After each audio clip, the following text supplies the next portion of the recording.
10 qershor, kur arsyeja i shërben rebelimit. Përtaci thot, jashtë ka një luan, do të vritem rrugës.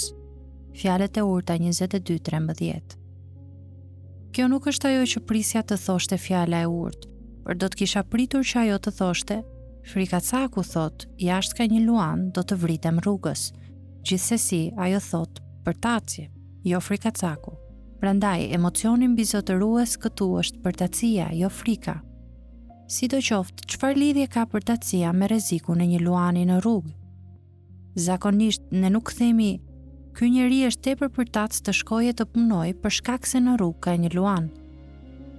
Ideja është që përtaci krijon rrethana imagjinare për të justifikuar mosbërjen e punës së tij dhe kështu zhvendos përqendrimin nga vesi i përtacisë së tij te rreziku nga luanët. Askush nuk do ta miratojë qëndrimin e tij gjithë ditën në shtëpi, thjesht sepse ai është përtac.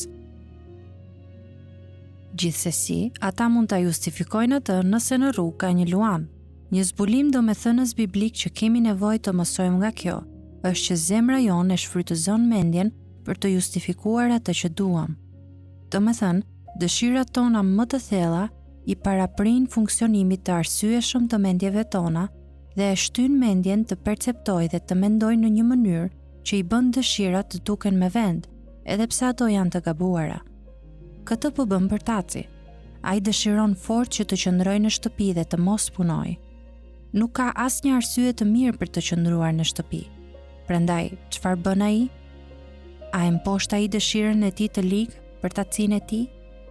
Jo, ai e përdor mendjen për të krijuar rrethana të paqëna për të justifikuar dëshirën e tij. Jezusi tha, drita erdhi në botë dhe njerëzit deshën errësirën më tepër se dritën, sepse veprat e tyre ishin të mbrapshta. Gjoni 3:19. Ne e duam errësirën që të vazhdojmë të bëjmë atë që duam pa u ekspozuar. Në këtë gjendje, mendja bëhet fabrike errësire. Burimi i gjysmë të vërtetave, i dy kuptimësisë, shtrembërimeve, shmangjeve dhe gënjeshtrave, e çdo gjëje për t'i ruajtur dëshirat e ligat e zemrës nga ekspozimi dhe nga shkatërimi. Mendo dhe tregohu i urtë.